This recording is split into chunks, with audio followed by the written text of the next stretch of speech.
दोस्तों, मैं रेणु सैनी आपके अपने यूट्यूब चैनल साइंस फिनिशर में आपका हार्दिक स्वागत करती हूँ।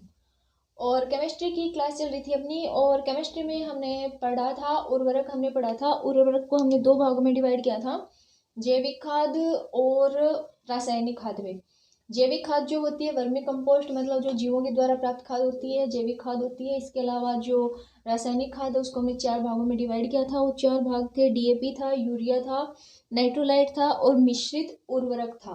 तो इसमें हमने यूरिया और डीएपी पढ़ लिया था। अभी हम पढ़ेंगे इसमें मिश्रित उर्वरक। तो जो सब्जेक्ट है वो है हमारा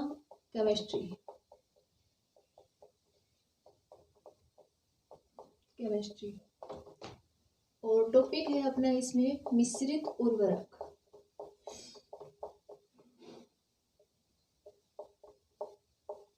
मिश्रित उर्वरक, तो देखिए मिश्रित उर्वरक क्या होता है। इसे एनपीके उर्वरक भी कहते हैं। बस इतना ही होता है इसमें। इसे नाइट्रोजन, फास्फोरस और पोटेशियम उर्वरक भी कहते हैं।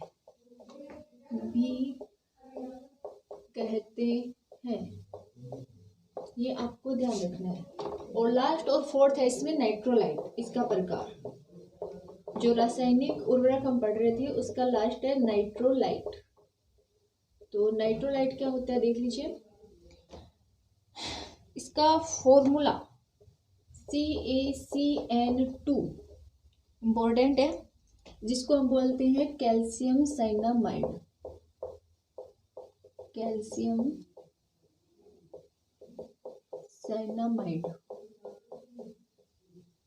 साइनामाइड, ठीक है। और ये क्या है तो देखिए, यह भी एक कार्बनिक यौगिक होता है। यह क्या होता है? यह एक कार्बनिक यौगिक होता है। कार्बनिक यौगिक होता है। याद हो गया इतना? बस इतना ही याद करना था। उर्वरक में जितना मैंने पढ़ा दिया है इतना याद कर लेना बहुत है। इससे ज़्यादा आगे आपको जाने की ज़रूरत ही नहीं है। जितना मैंने पढ़ा दिया उतना पढ़ लेना बहुत रहेगा आपके एग्जाम के लिए। किसके लिए? दिल्ली पुलिस हेड कांस्टेबल के लिए। अब हम पढ़ेंगे जंतुओं द्वारा उत्सर्जी पदार्थ। तो टॉपिक तो ज़्यादा बड़ा नहीं है, छोटा ही है, तो इसके बारे में बेसिक ही बताऊंगी। ये एक बार फिर देख लीजिएगा। तो जंतुओं द्वारा उत्सर्जी पदार्थ में यहाँ पे लगा देती हूँ टॉपिक, जंतुओं द्वारा उत्सर्जी पदार्थ। जंतुओं में हम लोग भी आते हैं। तो इनको मैं डिवाइड कर देती हूँ अलग अलग भागों में कि जंतुओं द्वारा कौन कौन से उत्सर्जी जो है पदार्थ होते हैं।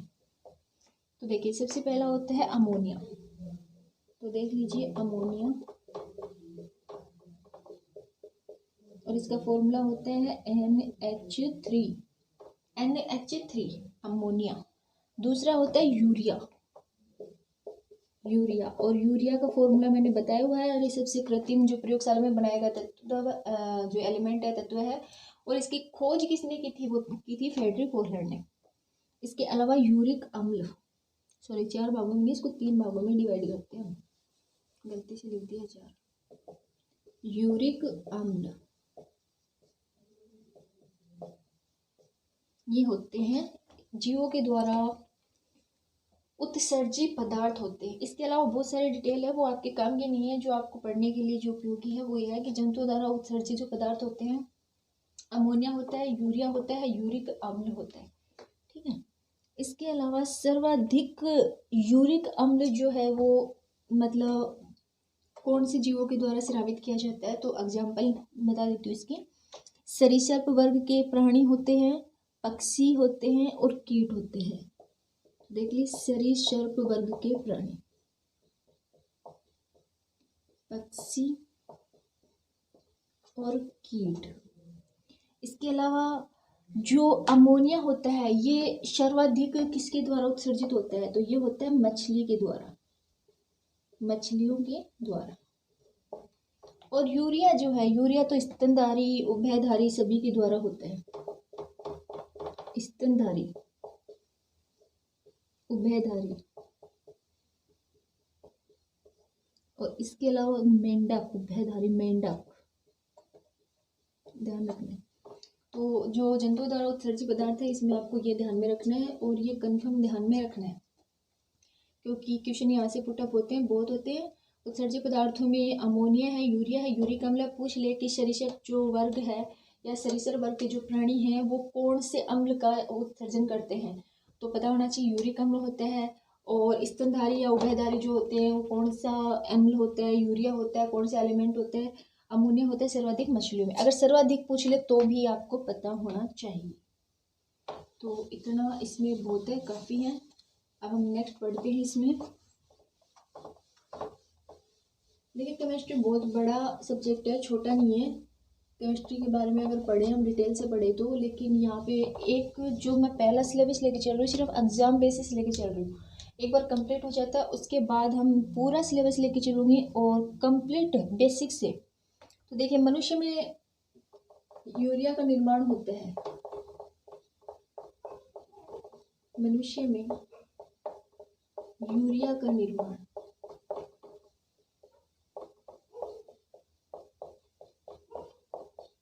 लीवर में होता है, लीवर में होता है।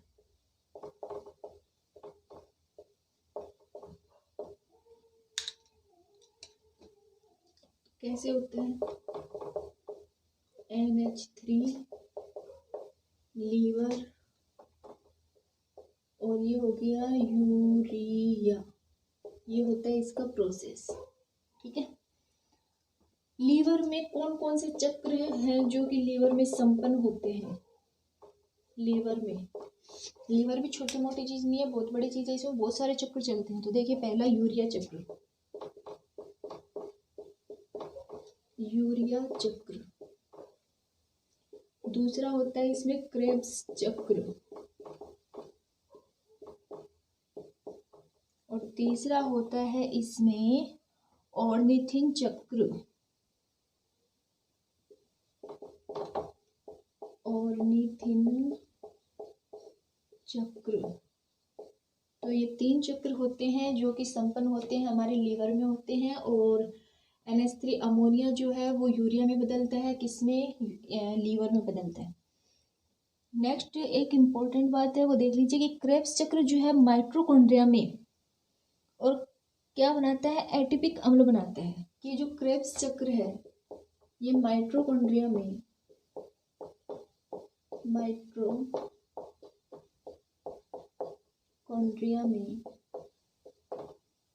एटीपिक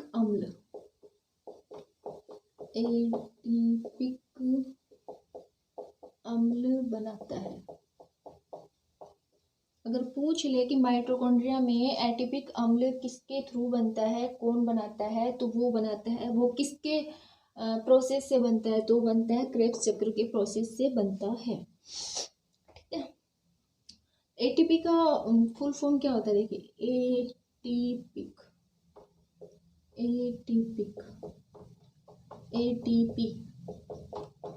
एडेनिन ट्राइफॉस्फेट। ठीक है। इसके अलावा पक्षियों में मूत्राशय नहीं पाया जाता है, सबको पता होगा ये। नाइट्रोजन का उपयोग परिरक्षक के रूप में किया जाता है, ये भी सबको पता होगा कि नाइट्रोजन का जो उपयोग है वो परिरक्षक के रूप में किया जाता है। कि कुरकुरे चिप्स की जो पॉलीथीन आती हैं ये काफ़ी टाइम तक रहती है, ख़राब नहीं होती, तो क्योंकि इनमें नाइट्रोजन गैस का उपयोग किया जाता है। तो लिख देती हूँ यहाँ पे, नाइट्रोजन का उपयोग परिरक्षक के रूप में किया जाता है, सामान को सेफ रखने के लिए, काफ़ी दिनों तक सुरक्षित रखने के लिए परिरक्षक के रूप में किया जाता है।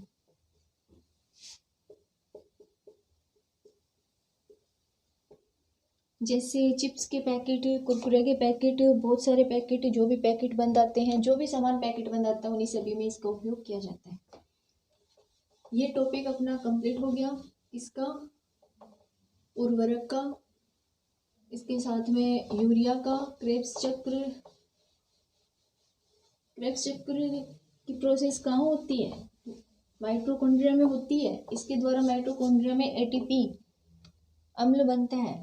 अब हम पढ़ेंगे ऑक्सीजन के बारे में। ऑक्सीजन O2, कितना सोहना नाम है ना ऑक्सीजन।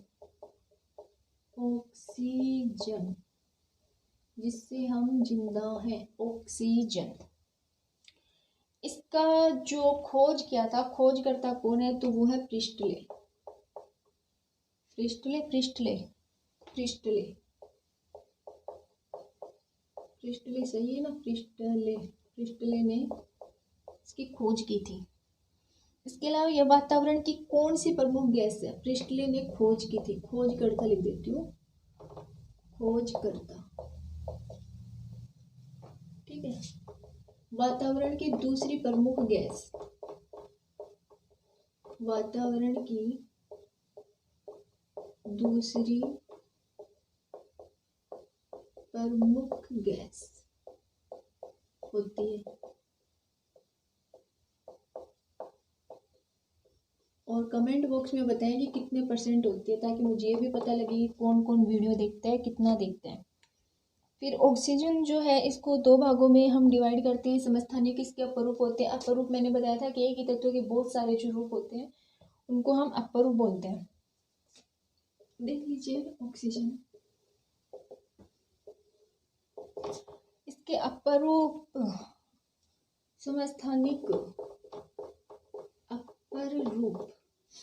अपरूप होता है O2, O3, ओजोन। O2 मतलब ऑक्सीजन, O3 मतलब ओजोन होता है। फिर इसके समस्थानिक, ऑक्सीजन के समस्थानिक देख लीजिए, बहुत बार समस्थानिक से क्वेश्चन पुटअप हो जाता है।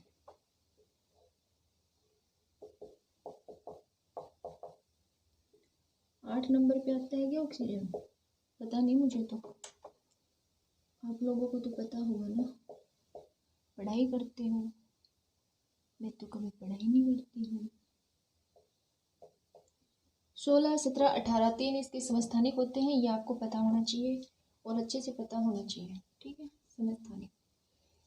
तो ये था अपना ऑक्सीजन का टॉपिक स्टार्ट किया हमने कि ऑक्सीजन की जो खोज है वो की थी प्रिस्टले नामक वैज्ञानिक ने की थी। उन्होंने ये बताया था कि ऑक्सीजन जो है वातावरण की दूसरी सबसे प्रमुख गैस है, जो कि सर्वाधिक मात्रा में, मतलब सेकंड सर्वाधिक मात्रा में पाई जाने वाली गैस होती है। ऑक्सीजन को 2 भागों में हम डिवाइड करते हैं। पहला इसका पार्ट अपरूप होता है, ओजोन होता है, O3 होता है। इसके समस्थानिक जो होते हैं 8O16, 8O17, 8O18 इसके अपरूप समस्थानिक होते हैं। तो अब हम ओजोन के बारे में पढ़ेंगे। ओजोन परत कितनी ऊंचाई पे है, उसकी इकाई क्या होती है, मापने की इकाई क्या होती है, वो सब हम पढ़ेंगे नेक्स्ट क्लास में। तो आज की क्लास में इतना ही। कल हम फिर लेंगे अपनी केमिस्ट्री की न्यू क्लास। और क्लास में ज़रूर बताएं कि ओजोन जो गैस है वो वातावरण में कितने % पाई जाती है, जिससे मुझे भी पता लगे कौन वीडियो देखते हैं कौन नहीं देखते। तो कमेंट बॉक्स में इसका रिप्लाई जरूर कीजिएगा। तो आज की क्लास में इतना ही।